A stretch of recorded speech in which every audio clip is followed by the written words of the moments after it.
Hey Kiwi, and welcome back to a new episode of Hades 2. Here is our Arcana setup for the day. I will eventually figure out how I want to max out this Arcana, my grasp on this, but I'm going to leave it as it is for now because I have what I want. Extra safety net between Strength card and Death Defiances that I objectively don't need. We're going to go for a 13 heat run, or fear run of the Overworld, running the aspect of Eos, and a Fate Swim starting off with the Jeweled Palm. Let's see who our starting god is. Hephaestus. Alright then. Wait, is Typhon been destroyed or no? Not seen much sign of monsters, which ain't known for subtlety. But then I heard me dad talking about how you've been dealing with the remnants here. Mayhap they're real small. Mayhap indeed. Alright, let's see. Attack, special. Oh, you know what? The special would be pretty funny because the attack will always be depending on our attack for damage, and then I just toss out the special when I feel like it. I feel like this can work pretty well. We'll hopefully get some rarity up and some levels on it. It's already at a 10-second cooldown, which isn't amazing, but we'll probably find a way to make it work. Anyway, so today in this episode, as I teased about in the last episode, we are going to talk a little bit more about Guardians of Azuma. Now, the last time I started talking about it, I had the distinct disadvantage of not really having played much of the game yet. I think I was probably through the second of 4 villages, and there was a whole lot more story progress to happen after that. So I have a better sense of what the characters are like. Honestly, the interactions with the characters early on in the game felt fairly superficial. You braved the waters in the Rift of Thessaly. A nautical experience not for the faint of heart. Fraught as it is with deathless ships hell-bent on your family's destruction. May you have smoother sailing there next time. And I will say, like, I think that's unfortunately just due to the nature of... Honestly, that Floodgate looks really appealing. It's only 1 second of no magic. Yeah, we take that. We take that gladly. The tides come in. So Azuma, it does have very superficial character introductions, but that's mostly because you kind of blitz through the villages very quickly. I guess, who do I want here? We have Aphrodite, we have Apollo. Maybe I just lock in those 4 gods and see what they give us. Aphrodite is a supporting god. It's never bad. We've got Medea, we've got a Poseidon mini boss. We'll definitely take that. I think Poseidon's attack would be great. Apollo's attack would be fine. Aphrodite's attack would be fine. We could get the Afro-Poseidon duo that I believe makes our enemies always take the proximity extra damage. So I think, why don't we lock in Aphrodite first and see if we can get her attack. I like this idea. I think because you kind of blitz through the story so quickly in the early game, or at least I did, you don't really get a ton of interactions with any of the characters in the village outside of the very, like, superficial bonding quest interactions. But the thing is, a lot of those bonding quests don't get unlocked until you've made pretty substantial story progression. And I do think that's to the detriment of these characters that you're introduced to. It feels very much in a similar vein to Fire Emblem Engage. One of the biggest criticisms I had of that game was you meet these characters early on, but they're kind of very one-note, and they don't really get a lot of depth to them. Thankfully, that is not the case forever in this game. I do think where, unlike, you know what it is, what I wanted to say on that? It's Fire Emblem Engage felt like you're meeting the avatars of a bunch of VTubers, basically. Very stylized and... Prometheus isn't more careful, he might burn right up from all his smoldering. He keeps saying how he doesn't care for any of us goddesses or gods, but I think he's just playing hard to get. Very cosmetically... oh, okay, so we did not get her attack. I'll take Shameless Attitude because there's never a bad time for that. Yes. What I would say they are cosmetically dazzling, and so they leave a visual impression, but they don't leave much in terms of character writing or an impression beyond that very superficial notion. I think we keep rolling Aphrodite rooms until we get an attack from her. So unfortunately, like, the character writing early on feels very weak. What I will say though is, as you finally get that story progression to happen, and you have this opportunity to see the characters develop and interact with each other a lot more, the payoff is much better. Honestly, it draws to kind of 3 houses in that regard for Fire, if I'm going to continue with Fire Emblem references, insofar as the delivery of character interactions makes the character interactions with both the main character but also each other makes the character development feel much stronger and much more fun. And so I wouldn't necessarily say the character writing is perfect. To face such cataclysmic times and all this tragedy, truly these are memorable nights. How fare your journeys to that cursed place the gods call home? But it definitely leaves a stronger impression after the first impression being maybe a little soured, I suppose. Eventful, in a word. Your concoctions have been broadly useful on the way. I always thought such magic focused on a single victim at a time. Reach a certain point, and the world itself can be the single target of your wrath. Keep practicing, sorceress. We've no shortage of enemies on whom to ply our trade. Medea is fun and a little scary. All right, Wealth from the Dead, Suffering of the Night, Malice and Kind. I think it's gonna be either Wealth from the Dead or Suffering on Sight. I think this is probably gonna be weighted towards the one. I think I'll take the damage up from Wealth of the Dead. It never hurts to get more gold, you know? Oh, I like that one. I'm grateful, milady. Just checking to make sure there aren't any fishes here. All right, so with all that said, let's talk about the characters of Azuma a little bit. So I think it makes sense to talk about Iroha, our friendly little tea house shop owner, and real first character we meet at the start of the game, aside from our main character, who I played as the female lead Kaguya. You have the male lead as Subaru. I think largely they are written very similar to each other in terms of their character progression. I don't know for sure because I have not watched Subaru's bonding quests, but that is my assumption, and I can eventually be proven false with maybe a replay of the game. Although I will say, to its credit, Azuma is a very solid single playthrough, but I don't know if it's doing a lot to draw me to playing a second time. I would more likely play Rune Factory 4 a second time before I touch Azuma again, and I'm okay with that. Rune Factory 4 has so much to offer. Let's see, Rapture Ring. Ooh, actually, Rapture Ring's an awesome cast. I'll gladly take that, I think, as opposed to these other ones. Yeah, we'll take Rapture Ring. Sounds good to me. Look upon me. So, Iroha, very friendly, very sweet, has a younger sister who, for the early part of the game in particular, drove me insane. I think, so the game does this silly thing with its title screen that when you both boot up the game and when you load your save file, a character will say a little bit of a line while it's loading in.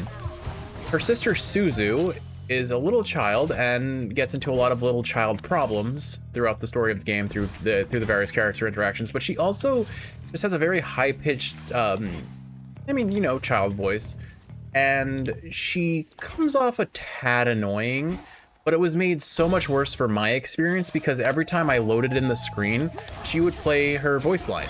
And on its own, that's fine, except it got very grating very quickly, to say the least, because it was pretty much every load in. I counted at least 3 in a row, and then I had to break it, I commented on it, and then she was back the next time I loaded up the game. Was basically the experience. It was more than a degree frustrating, because her voice line for the loading into the game is very long, and the game does not load in until the voice line is over, so you're stuck listening to this rather than getting to play the game. And I've proven it because the load time on my computer is extremely fast. 30% more damage on the attack, and that's attack, so it affects the Mega Special. I think I like that a lot. Yeah, we'll take Mega Blaze for sure. The Umbral Flames. Any bonus rooms? Was this a bonus room? This was not a bonus room. All right. So, unfortunately, Suzuha is probably the biggest slight against Iroha in terms of liking the character, but I don't think it's fair to judge my enjoyment of a character exclusively based on their in-game sister, you know? So, yeah, I have my criticisms, but I'm willing to forgive them. I think honestly, Iroha was my first contender for who I would romance and pursue, like the... Niece, we all must tirelessly work to counteract the harm Cronus has wrought. Some even more tirelessly than the rest. Take, for instance, my nephew Hephaestus here.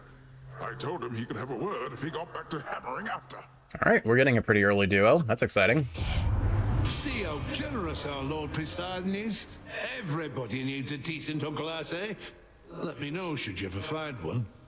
Now, we best get back to hammering things out. Did he pronounce it Poseidon? I feel like he did. Seismic Servo. Any boon effects that recharge over time recharge faster. 35%. So that means we can actually, that's really good. I thought their duo wasn't that great, but that's amazing for Hephaestus boons.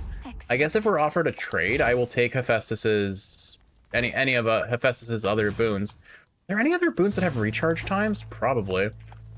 I'm trying to hit the map button from Azuma to look and see if there are any other rooms I can take. That's not how this works. That's not how this works at all. Enough of this place. So anyway, so Iroha, very sweet. Honestly, thought to romance her first. So Rune Factory, all the games have some degree of romance system that hit our attack. I'm not going to complain about that. And we get Apollo after all anyway. We have to reach you however we can.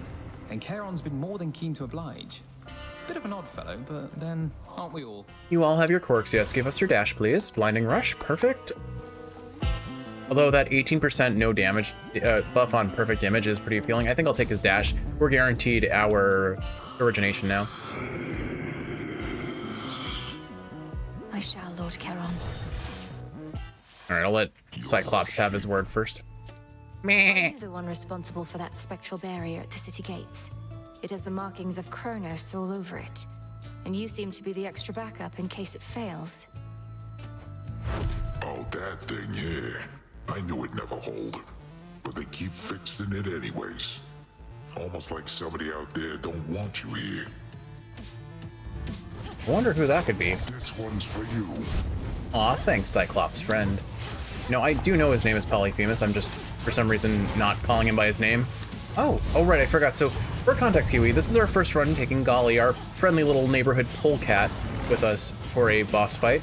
The way Golly works, so just how Phrenos gives us HP, or Tula gives us an extra Death Defiance, Golly has a similar effect to the Lover's Arcana card, meaning that the first hit of damage we take on I think on the floor in general, but it might be the boss room, I think it's the floor as a whole, is blocked. Golly is like the quintessential familiar you take for the late game high heat runs because of that effect, because you really, if every hit is going to do a ton of damage, you want to block every hit that you can. There is an old adage which goes, one would be wise never to strike a sleeping Cyclops and instead carefully walk by. But at times, exceptions must be made. So what you're telling me I is... might make one of those exceptions now. Okay, they said so. Look, I was told to beat up a sleeping Cyclops. Alright, I think we've proven a point. Exceptions have been made, Kiwi. Alright, let's see. Who are we taking on to the next floor? I can't take God Keepsakes because I want to keep Fate's Whim running, so guess we'll take the calling card because there's never a reason not to take that as our next thing. Store our HP. We're back up to Shameless Attitude benefit. Random Boon of Hermes. Sure, why not? Alright, on to the Straits of Thessaly. So, Victory. the reason why I considered Iroha for right, I was explaining. So Rune Factory games generally have a marriage system where if you've ever played Stardew, it's very similar to that insofar as you have a series of villagers, some of which are romanceable, and you can give them gifts and do hangout events and see bonding quests that kind of progress the character's individual narrative within the game. And as this progresses, you get a better sense of the characters, and you can decide who fits your personality preferences, and you get to pursue a partnership with them in the form of marriage. The other thing that Rune Factory often does is a children's system where you get to have offspring with whoever you romance, which has always been an interesting point of view. Depending on the game, sometimes that child takes over for you in terms of the story progression. I don't think Azuma does that, but I do know that certainly Rune Factory 1 did that, I believe. Let's see. We'll take the attack damage. I don't think I need it. I grow strong. More on Flood Gain. Flood Gain already covers most of our magic need. I think 7 seconds out of 8 is not bad for just having infinite magic. Alright, so it does look like Golly, maybe it's per room? No, okay, it said blocks left. So, yeah, so Golly has a set number of damage that they block per floor, it seems, is how it works. Anyway, so the nature of things being, I was considering Iroha because she appeals to a lot of my sensibilities in terms of she likes to cook, she's very sweet, she's outgoing, willing to experiment for cooking, and very passionate about her craft. And she was kind of funny too, and clearly the game seems to make it implied that there are certain characters that are more I wouldn't necessarily call them canon partners, but something adjacent to it almost. And Iroha feels like one of the characters that the game kind of wanted you to possibly choose as your romantic partner because she's there from the start. She gives you a very meaningful gift towards the end of the game, kind of wishing you well for a potentially catastrophic outcome of a fight. So she certainly feels like a good choice from the narrative of the game's perspective. And I love the squeaks that Golly makes. They're so cute. So yeah, and I think beyond that, I mean, again, I think it goes without saying, Kiwi, one of my favorite ways of bonding with another human being is by spending time in the kitchen with them. So it felt natural. But I feel that her bonding quests kind of undid a little bit of that for me because it followed the classic trope of I want to impress this person who is like a critic of, she wants to impress a food critic, and that alone is fine, but they do the trope of rather than do what you're good at, you try to improvise and come up with something incredible that'll knock their socks off and abandon the things that kind of made what you love to make, and you lose sight of in the pursuit of of impressing someone, you lose sight of what you loved about what you were doing in the first place. And I don't think that's necessarily a bad trope in and of itself, but it is certainly overdone in my opinion, and I don't think that this did anything new with the concept to really make it stand out compared to the other situations where I have seen it. So unfortunately, I do think that that was a bit of a missed opportunity for the progression of Iroha's character that I would have preferred seeing. Hello, Hammies. Let's see, Mean Streak, Quick Buck. I mean, Quick Buck will synergize really well with the boon we got, and we have the option of rarefying it. I think I'll save the rarefy boon for some silly, but for something else. But yeah, I think unfortunately Iroha got maybe done a little bit dirty by her bonding quest overall. I still think she's a fun and lovable character and absolutely would visit her tea shop all the time and spend a lot of time with her. Like, she's the sort of person who, even if I don't pursue romantically, doesn't mean I can't cook with, you know? It would be cool to have more cooking friends for both of us, wouldn't it, Kiwi? I digress. So that was Iroha. Next romanceable character that we're introduced to that I want to talk about is Uraraka. So looking at a popularity poll, Uraraka was one of the most popular choices, it seems. Let's see, Beach Ball, okay. Yeah, let's just collect all the duos, why not? Right. And Cersei. I had a brief blanking on who we're gonna see here. All right, Kiwi, time for some improv rap. It never goes well, but here we go anyway. Cattle milk. Oh, I cut her off, sorry. Okay, cattle milk. What can I rhyme with milk?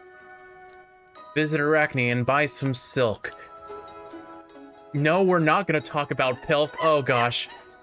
Oh gosh. So Kiwi just said the magic world of Pilk, which apparently was an ad for Pepsi back in a Christmas time some many years ago, back when Lindsay Lohan was still in the public eye. And it was a mixture of Pepsi and milk. And I think it was what? That's one dirty soda, Santa, is the line she said for that ad. Look, if you want to look up Pilk, go ahead. I have no interest in ever recreating it. It sounds disgusting. The acid of the soda curdles the milk. It just, in every way, it sounds unappealing, rather. And, well, that's all I need to say about Pilk. We're done here. Rhyming's over. You lost your opportunity. I wonder, does sour Lady Hecate as yet consort with that tactician shade of hers? Not of surpassing stature, prone to talk. Oh, what was his name again? You mean Odysseus? He remains indispensable to our cause. What knowledge I possess of this route and the dangers along it are thanks largely to him. Why do you ask? Oh, no reason at all. It's merely that he was a flighty sort, as I recall, quite prone to wandering about. So his continued service is a bit of a surprise. A pleasant one, mind you. Are you implying that Odysseus might have been on a bit of an odyssey? Huh. Did you used to know him? I don't recall you interacting at the crossroads. Not that I was paying much heed to anything besides my studies then. I was so little last you visited. Once I relocated this isle, the journey to the crossroads became much more arduous. As for Odysseus, yes, him I've met before. Him and his pig-headed crew. A different age, Poppet. Perchance he's learned a bit since then. Very interesting voice direction here. Cersei sounds way more, let's say, discontented with Odysseus than her usual high-pitched and bright voice acting that she normally delivers. You can really tell that they have a bit of a history. All right, we've got two new things. Randomly draw one of your active vows and remove its effect. Randomly draw two of your active arcana and upgrade them from this night. I'll go ahead with that one. That sounds like damage up. I don't really need a vow nerf right now, and I'm sure we'll be doing higher tier runs where this becomes very valuable. What do we got? Divinity and Death. What if I don't remember what either? Oh, Death gave me another Death Defiance. That makes sense. Divinity. Is that Zeus? So I should have a higher chance of finding epic tier boons now, I think. Which is actually pretty awesome. Caught out. Got a crab. It's a crab. Let's confirm. I'm actually curious. Divinity is Zeus. Yep. So now we have a 25% or a 20% chance of finding epic boons. Works for me. All right. Hopefully we can get like Grand Caldera or some of Hephaestus's good tier 2s. A little bit more from Aphrodite would also be phenomenal in terms of spiritual affirmation first and foremost. Probably get, if we get spiritual affirmation and then Hephaestus's, I'm forgetting its name, but the duo boon or the boon that Hephaestus has that boosts your max HP based on max magic, that could be a pretty solid build progress. We'll keep going palms and hope that they hit the special a little bit more. More cooldown reduction on that would be amazing, considering the special just does so much damage. If we could just get it a little bit stronger. Anyway, so Uraraka, based on popularity polls, she is by far one of the more popular characters in terms of who people choose for their romanceable character. And kind of like what I said about all the characters, Ula was probably one of the ones that suffered the most for just not having much in the way of a personality in the early portion of the game. She's very nice, she's very friendly, she's very warm and soft, but she doesn't really have any defining character traits other than nice lady does nice things for everyone, unfortunately. And I will say again, as the story progresses, you get her bonding quests, you see her interactions with the other gods of the, oh yeah, Uraraka's a god, mind you, god of the Spring Village. She grows on you, and I do understand why she earned the popularity that she has. It might also just be because she is a, let's say, Name of Hades. a woman of curvaceous figure, for lack of a better description. Supernova with Raptor Ring sounds pretty solid. Let's take that, I think. No, wait, no, I want perfect image. How much? Ooh, okay, you know what? 34% more damage all around if we haven't been hit in the last 15 seconds. Works for me. Light of the sun. I don't think I need HP with 4 Death Defiances, so I'll skip that. Eris, I've got a beach ball for you. We're going to a beach party. Looky who. Just about everybody on Olympus giving you their best, huh? You must be very proud. The gods, they don't agree on much at all. No, they do not. No, they do not. Yet when the need arises, they can set their differences aside. Something to try with your own kin. Again, always appreciate the predicting the text before it happens moments. You know who really gets what's going on up there? Ares. If anybody's brought that family together, it's the god of war. His cause, even I can get behind. So I do actually wonder what is Eris's relationship to Ares, and because if I recall from the Grim Adventures of Billy and Mandy, the character Eris in that show had a relationship or a weird friendship, he was probably her boy toy sort of existence, with a character named Ares, so they must have some sort of relationship to each other. I can certainly understand why they would enjoy each other's company, considering the god of war and strife kind of go hand in hand, do they not? Let's not talk about real life events right now, because that's kind of upsetting. Yeah, anyway. So, where was I? So, focusing more on Uraraka. So, I did honestly start considering Uraraka one of my top contenders for who I ended up choosing for romance. Honestly, she started, like, initially, Uraraka never had a chance against Iroha in terms of appeal, but she started to overtake Iroha as I got more through her bonding quests. Because Ula's just super down-to-earth, very friendly, and just a very calming presence. And she also apparently really, really likes to drink, and that's a point of comedy for a number of the characters, but it kind of works. Everyone's just having a little bicker party at the meeting of the gods, and she's just off in the corner just chugging sake like no tomorrow. And she holds her liquor better than anyone else, so it's fine. I personally don't find alcohol consumption outside of cooking very appealing or very, like, exciting. So I don't necessarily see that as a positive for her, but I did enjoy the comedy brought about by the interactions, I suppose. And I don't know, as far as designs go, I should mention on that, I think in my previous kind of talking about Guardians of Azuma, I mentioned that I felt like the characters had a degree of just looking a tad over-designed, like so many details piled on top of each other, and that kind of goes along with the comment I made about how it reminded me of Fire Emblem Engage, where you're looking at basically a bunch of VTuber models. Everyone has a lot of visual flair and dazzle, but it doesn't really necessarily give you any better context of what these characters are like as people in most situations. I won't say that's exclusive, and if I look at the character designs, I could probably make a little bit more of an assessment that's more nuanced than just superficial assessment, mind you, but do I sell Apollo for 480 gold? I don't. I don't do that. Give me duos. Let's see. Ooh, attack has a 16% chance for our attack to hit twice. We never took Supernova. I think I'll take extra dose. It's 16% is decent.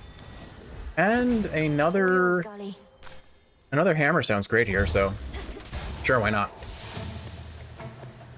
Where are you going, bud? Ding ding. All right, so Iroha kind of has like a maid costume or a maid aesthetic going on, and it works. It doesn't do anything to really like appeal to my senses, I suppose, but I do think the little, I'm forgetting what the drawing on her blouse is, but it's very cute. I'm blanking, but I know I've looked at it and been like, this makes me happy. It's a little smiley thing to me. Channel your Omega Special faster, your Mega Special. There we go. We channel your attacks and move 20% faster. We're going all in on the attack with just some bonus damage from the special. Honestly, we need some flux from Chaos, so I will gladly take a Chaos here. Hold on, 1 second. Gotta focus on the fish. Yeah, fishy, fishy, fishy. It's been a while since we've had Tula. So, oh gosh, don't talk about fishing right now, Kiwi, shush. I will have a story about fish, about the wonders and joys of fishing in Guardians of Azuma. Don't you worry, Kiwi. But today is not that day. Oh, that's just Shadow. That's not Flux. Darn. We still need Flux. Wait, I can purge Chaos. Chaos would be so upset about this. But 660 gold is a lot. I wished to give you something more, O Knight, for caring for Sister Selene, who is a dear friend, along with your wonderful children, whom I've come to know. All your wonderful children. The lady who punches me, the lady who shoots me, your hot son, your other hot son, your very sleepy hot son, your missing daughters that are probably pulling all the strings behind the scenes. You have any other hot sons that I'm forgetting about? Never mind. Your family's custom is not mine, child. Nor do I wish to accept such gratitude whilst there is so much to be done before the realm is at full strength again. You have my thanks, as well as that request. Your family's custom is not mine? Bullshoot. You reciprocated with Zagreus all the time in the previous game. I don't... What did they do to Nyx? She's different. She's not my goth mommy anymore. Well, if you turn away my gift, I'm gonna sell your father, or your parent rather. I'm gonna sell your parent for money. Chaos. Oh, she does comment on it. Can't hide from me. Did that cause the fish to spawn, or was the fish there and I just never noticed it? That's a bite. Was kind of hoping for more of a response though, but oh no, she had dialogue. She actually had comment about that. Oops. I didn't notice until it was too late. A shame. Hey. Oh, you know what it was? No, we just had to talk to her. I tried to give her a gift, but I didn't actually talk to her. Oh well. Hey, wait, hold on. If you're not jesting that whatever war was on is over, then how come you keep showing up to get these battle-ready boons from me? I love your strength, Dionysus. Suffice it to say, there are still battles to be won. But I'll spare you the details for the sake of your sanity and mine. Well, cheers. I've not much sanity to spare. Sounds like you'll be around. You've got the special pass, so stop by any time. Wonder what Dionysus' special pass actually is. Let's see. Reckless Abandon, no. Tipsy Shot. That does a lot of damage, but I don't know. I think I'll stick to yeah, let's take it. Let's take it. Tipsy Shot it is. Hook you right up. Okay. Yeah, it plays just like Trippy Shot. Yeah, I'll take it. I probably won't use it to its best effect, but we'll get some good damage off of it. Hephaestus about you. Ding ding, says Hephaestus. I completely missed. Oh, he jumped into it. It worked. It worked. I have a beach ball. So we are absolutely going to do a dash only run where we center our function around Poseidon's dash and then supplement it with beach ball. Unfortunately, because Apollo's dash boon doesn't actually do damage, beach ball will effectively be the Apollo dash only run too. Like, there might be a way to make it work, but I don't think there is. In the name of Hades. All right, Popo, what do you got? Sea Star, Ocean Swell. Honestly, Ocean Swell works pretty well. That's a lot of damage. In fact, I certainly. Why not more damage? It's probably a waste, honestly, but it's fine. I'm not planning to build around Selene here, so we'll stick to the survivability. Not that I really needed it at this point. So where was I? So I was talking about character design. So I don't necessarily like Ululaka's design overall. I think it works well, but again, the one thing I do like about her design, I like that she has a large hair braid that looks like bread, and I'm always a fan of braided, large voluminous hair braided to look like bread. Probably not a good reason for liking it, but it is very much a reason that is very on brand for me, I suppose. Did someone say bird? Oh wait, I can't attack the bird. Anyway, So, oh gosh, I am taking a lot of damage. Well, it's fine. We've got 3 Death Defiances. We might even get, with all the money we got from selling off Chaos. Shouldn't say that. Shouldn't say it like that. For all the money we got for selling Chaos to the world, or what do we? I guess we sold Chaos to Kronos. They probably would really not like that notion, considering what they're already kind of miffed at Kronos to begin with. Anyway, I don't know. Where was I? So Ula, I like her hair braid. I'm usually not the biggest fan of pink hair, but I think it works very well for her. I really like the pink to green gradient that her color aesthetic works with. It's very pretty to me. Like, it's not usually a color palette that I like. I think largely because as a kid I hated the very bright pinks and bright greens because they did something weird to my brain. Or not even my brain, my eyes. If I stared at them for too long, they would affect how other colors blended together or looked. And I found it very disorienting as a kid. I don't mind it so much, but I remember having like light green and neon pink. Oh right, I wasn't supposed to get it. Forgot about that. Wait, I could have sold that onion for 180 gold? Why didn't I do that? What? My gosh, this timepiece is busted. I should use it better. I did not realize you could sell an onion for 180. That just seems way overkill. That seems like massive overkill. We'll say I'm feeling our damage fall off a teensy bit on these higher floors. More so maybe our survivability because I'm just dashing into enemies. If I play a little bit safer, we're fine. But I do need to be a tad more mindful of this than I have been thus far. We really need another Hephaestus Spoon. The fact that we are hurting so badly for Hephaestus Spoons is palpable. We need something that ups our AoE, and we do not have that. Ups our AoE or reduces our cooldowns more than the duo with Poseidon already has done for us. The lack of palms that we could choose to give to the special is really hurting the run, I would say. We're almost there. Hold on. Thank you, Mel. Thank you for letting me know we're almost there, because I would have liked to know that. I did want to know that. Fortunately, we are out of galley charges, so I can't depend on that for safety either. Each does decent damage, I will say that though. Anyway, so yeah, Ula, she's fun, she's sweet. Oh, hi Athena. All right, works for me. Took you a while to show up there though. We need to talk. All right, special? Excellent Nope, timing. not on the special at all. I guess I'll put on Ocean's. I guess 1% more chance to do a second hit. Seems kind of worthless, to be honest. I have been called a savior many times and take some pleasure in overturning near hopeless situations. But recently, it was my own hope that faltered until you restored it. The father of all monsters is truly gone. Yeah, I stabbed him in the face with a good spear. Olympus belongs to the gods. Typhon's destruction was a necessity. I may have been the one to deliver him to the void, but the doing of it took our combined strength. You chthonic gods in your modesty. Be proud, cousin. You have achieved a glorious result, for which we all are thankful. I knew I had to trust you, but I also felt I should. Olympian pride indeed. All right, ooh, trust deepen. Okay, we can progress our story with Athena now, that's cool. Let's see, phalanx shot, renewed faith, or righteous pike. I mean, we're gonna be burning through magic pretty quick.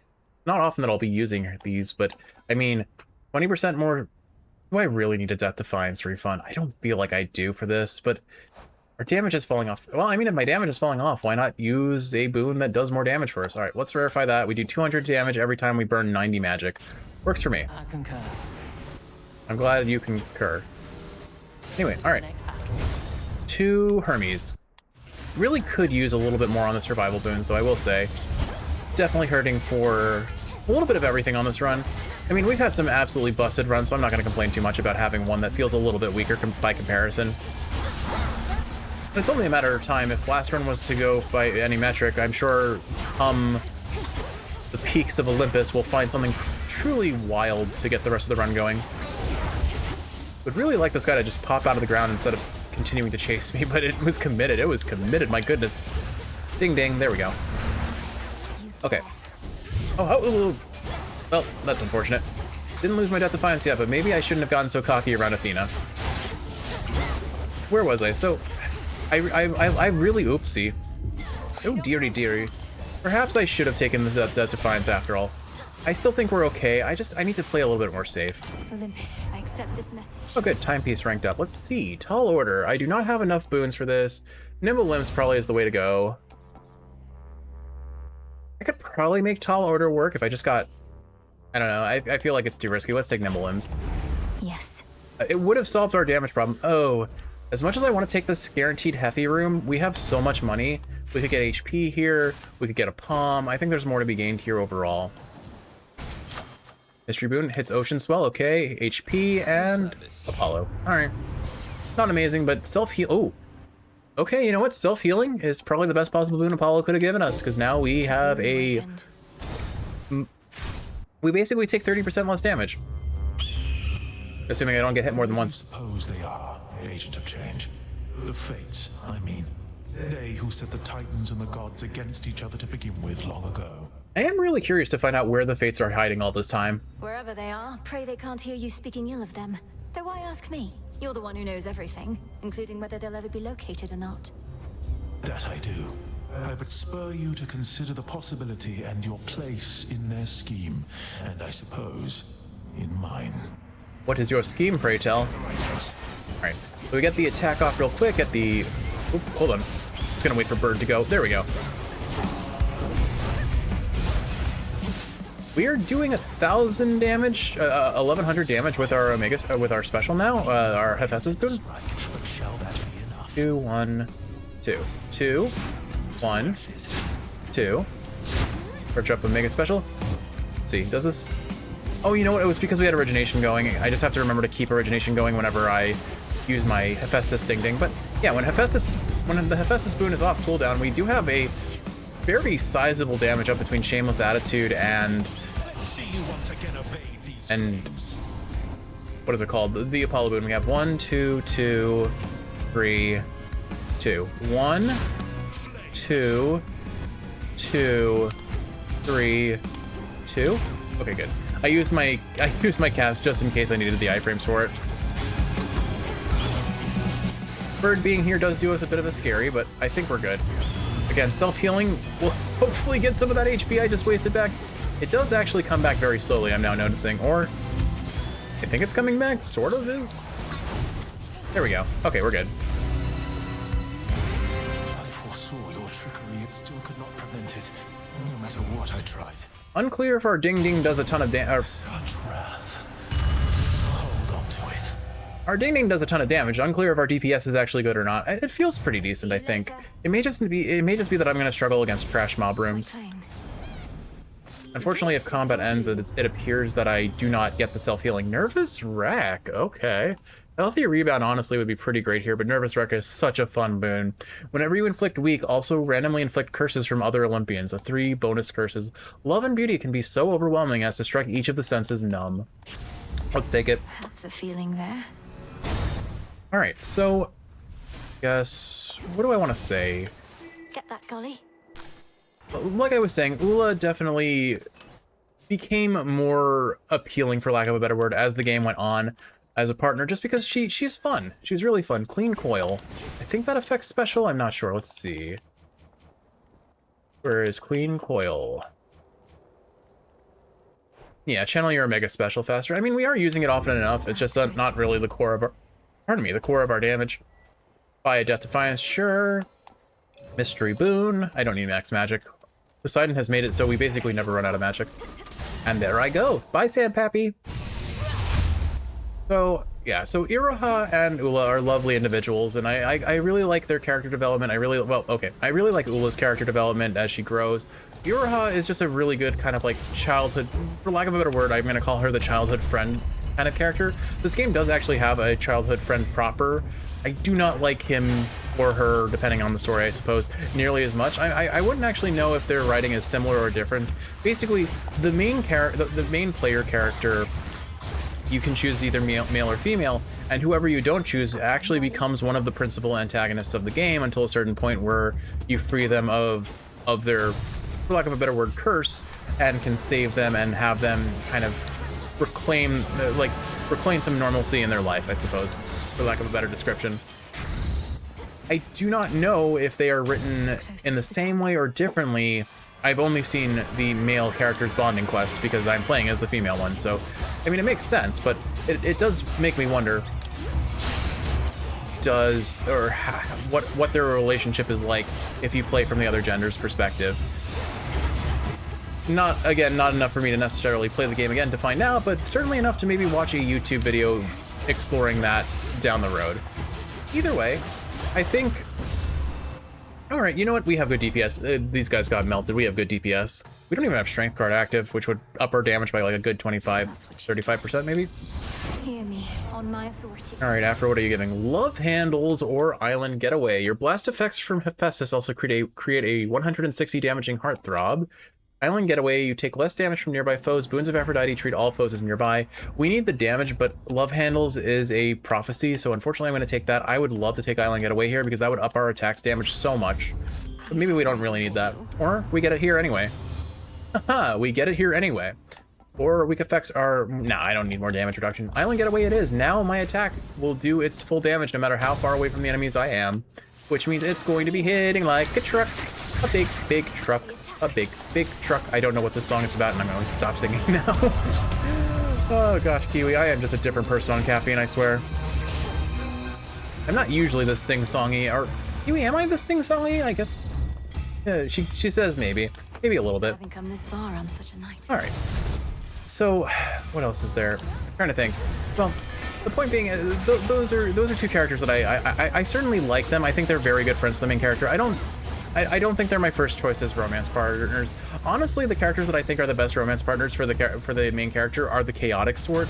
The main character has a little bit of a lovable doofus vibe, and her relationship to the underworld god Kai, the Lord of Oni, the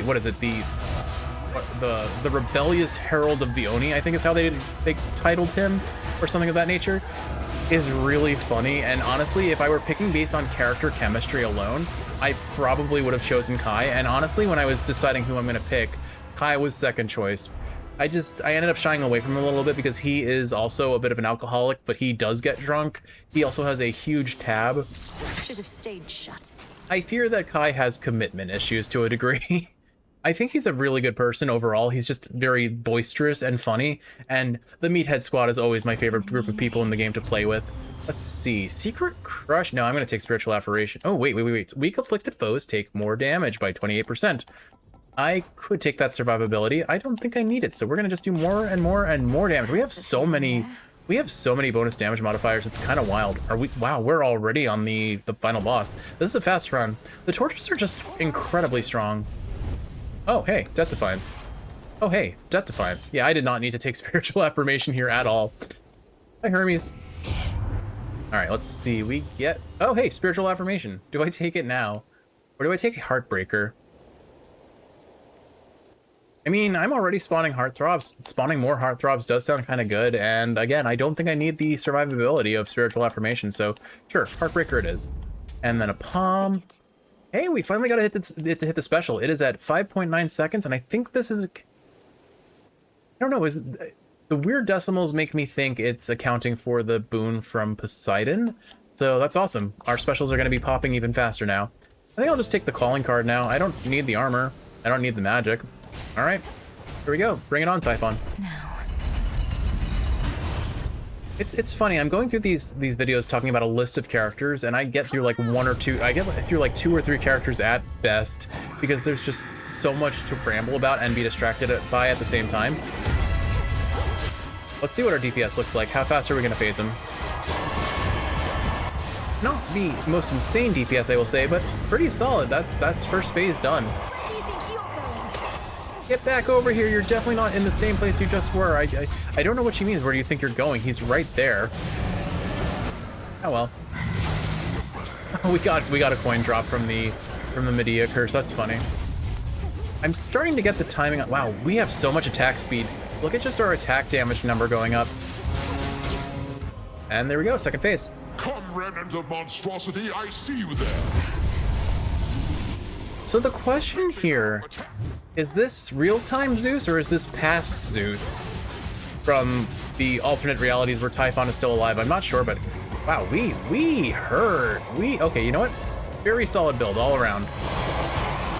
Didn't go the way I expected it to, but I don't know what I expected on this run. I mean, that's the kind of the nature of Fate's Whim runs, is you get what you get and you don't get upset, I think. Ooh, that hand hurt. But we hurt more. Well, hello, that's a chin. That chin is a big ouchie. That chin is a big ouchie, Kiwi. That is a normal human sentence said by humans to other humans. You know what? We have so much damage. I'm just gonna face tank. Literally in his face, tanking all his damage. That's the true form of face tanking. Okay, that's 2 Death Defiances, but he can't possibly have that much HP left. We have melted him. Absolutely melted him. Ding ding! And there we go, a nice clean Typhon kill where I just stood under his chin and let him smack me and I smacked him harder. Good fight, my friend. Or not my friend. Definitely not my friend. In the name of Okay, Hades. I feel like we just pick all of our damage modifiers on this one because we had so many crazy damage modifiers going. I love the little smiley face Golly has there. It's a blank stare of nothingness and I love it.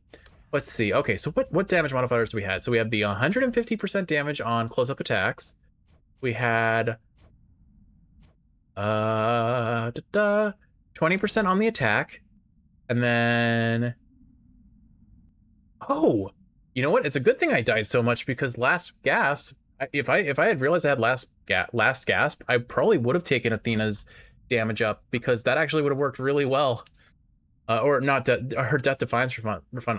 For some reason I thought last gasp was the one that summons soul urns, which in hindsight I never summoned a single urn through the whole run after getting that. So you know it would make sense that I didn't have that. 34 more damage from that. Our chance to attack twice. Island getaway I can ignore, I think. Anything else here? I feel like that's it. Weak afflicted foes. There we go. So we had 150 on the base, 20%, 10%, 34%, 17 chance to attack twice, and then a final 28% chance from Sweet Surrender. So a lot of damage modifiers, and I'm not going to try and even math that out because I refuse to. Interestingly enough, the Hephaestus blasts were not the the fourth most damaging effect, so it was really just our attack and our specials that were carrying the run. It is most natural to wonder, now that our princess of the underworld withstood the terrifying fury of the father of all monsters, what comes next. So please, go right ahead and wonder that. Oh, I wonder, what's in a Wonder Ball? I think I had one extra wonder there. Do you remember Wonder Balls, Kiwi? They were so... Always wanted one as a kid and never... I think I got to have one in my entire lifetime. I think they were discontinued because they were choking hazards. They were, for context, if you're not familiar, they are chocolate orbs with a toy inside. The Wonder was the toy inside, I guess. You knew I could do it, didn't you, Phrenos? Phrenos always believes in us. I never got to have... I think I had one in my entire lifetime, and... definitely looked more wondrous. You may not be living under the same roof, though you're together still. It looked far more wondrous from a distance than actually indulging in it. I don't think the chocolate tasted that good. It was like that very chalky chocolate flavor. Man, Dora and Moros are just getting on like... What's a phrase of things that go well? Peanut butter and jelly, because I am hungry. Chicken and korma sauce. Yeah, chicken and korma sauce. Precision Instruments, the daughter... Corn on the coffee. We're not going to talk about corn on the coffee in this episode. It may show up in a Katamari episode, Kiwi, so look forward to that. It'll probably be the title if I'm going to talk about it. Precision Instruments, the daughter of the god of the dead, shall improve each of her reagent gathering abilities, including all the tools revealed in the silver pool. And we get 3 shadow from that. That's pretty substantial because I think there's a thing we want from that. His own brother. Ugh. No way, that is twisted. Your sisters are sick. Well, they have many mortal lives to untangle, so to speak. The work can grow repetitive, lose its spark. So they liven things up from time to time. Who are we talking about? Because it's probably either Hypnos or Thanatos. Oh, totally. I would completely do the same if I were them. I wonder what they did to me. Could you, look me up or something? I fear I'm not at liberty to do such things. That's a curse. I like their relationship. What did you do now? It just seems like Dora is just asking silly questions and having really weird conversations with Moros, but they seem to get along quite well, and I'm here for it. I'll ship them. I'll ship them. I don't need his... She can nuzzle into that beautiful 6-pack any day. You're so worked up about this war, like it's some huge thing. Olympus loves a good war. Have him all the time up there. Got a whole god dedicated to him and everything. Know how easy it is to get him to start fighting? Based on the mythology, quite easy. No, Eris, please, enlighten me. Just how easy is it to get my relatives to descend into acts of unconscionable violence and destruction? Have you not been watching the entire playthrough and your brother, and then we have all of your brother's feats to consider as well? Well, this one time, they all flew into a tizzy over a single golden apple. A mysterious offering marked for the fairest one of all. They had a little dispute over who the secret admirer meant. One thing led to another, and boom. And then there were like 7 dwarves and this one lady who just liked animals really a lot. And a really angry mom who was just like, I'm the pretty one. But she didn't understand that true beauty comes from within, but also based on old Disney standards, also from outside.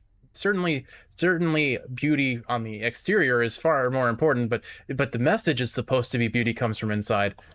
That sounds like a simple misunderstanding, if not a prank. But you say it grew into a full-scale war. What happened then? I think there was like a guy who got stabbed. No. He gave a pig's heart. He killed a pig. A pig died. Cersei would be very upset about this. Nah, long story. And then I think she went to sleep, and then the prince saved her by kissing her, and she woke up from her nap. You know what? Snow White did get poisoned by an apple. I was making a joke because I don't remember the story of Sleeping Beauty, but Snow White does get poisoned, get put in a coffin, and then for some reason, true love's first kiss cures her poison somehow. Stay strong, my friends. A pox upon the enemies of Hades and whoever angers you, milady. Cause of death, pestilence. You would have pox on the mind, wouldn't you? Let's see. Any fun new... Nope, not really. I need flux, but I can't get it here. Oh, I hear a peep peep. Toppy, what are you peep peeping about? I don't know. I can't see her, but Toppy is squeaking in the background, I promise you. I'd not expected Lady Medea to be stationed in Ephira still, Headmistress. To think even a witch of her experience wasn't able to prevent the city's fall. Mel, I think you're misunderstanding something. I think she was part of the city's fall. It was not her responsibility to try. Medea was there to blend with the locals. It seems she's even more successful at it now, with most of them deceased. Oh. Just she aided you in her own way. Toppy is here, and she's brought me a green puff ball.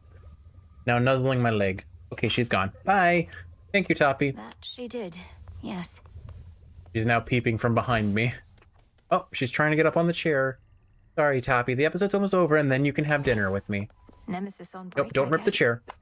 Good show that time. Is Typhon really up there on the summit still? No trace of him in our reports, but if Kronos, your grandfather, that is, if he's using some sort of chronomancy to transport you... He is, yes. And I end up confronting Typhon as before. Apparently, these are possibilities within the flow of time in which I haven't prevailed. Until I do. That still begs the question of, is Zeus getting teleported to the past with us, or is this alternate reality Zeus? I don't see how that's possible. What, there are all these other instances of you out there, some failing, some prevailing, all at the same time? Nonsense. But then again, who am I to question bizarre plans? You would not be the right person to do so. Aye. Say it. Say aye. Okay, I guess not. There is our cosmic cupcake. I swear, those still look like cupcakes to me. I don't care what you tell me. All right, if I recall, we found a recipe that needs a whole bunch of garlic, so I'm just going to grow as much garlic as I can. Have you guys ever considered maybe rubbing some garlic under Hypnos' eyes or nose to wake him up? We'll sort this out. That would work for me. It would wake me up and I'd be like, it's time to cook with garlic. Alrighty, Kiwi. Well, that is an episode. If I am going to make a conclusion to today's ramble, well, let's talk to Skelly and then I'll give you my conclusion. Second gift of the veil is almost within reach. Could actually just go right up and touch it. But anyway, are you prepared to use the oath and go the other way? I'm so ready. Wait, wrong place. Oh, I'm so ready. I don't mean to leave you in suspense, Commander, but we'll just have to see. I shall be waiting here with the equivalent of bated breath. What would a skeleton's equivalent of bated breath be?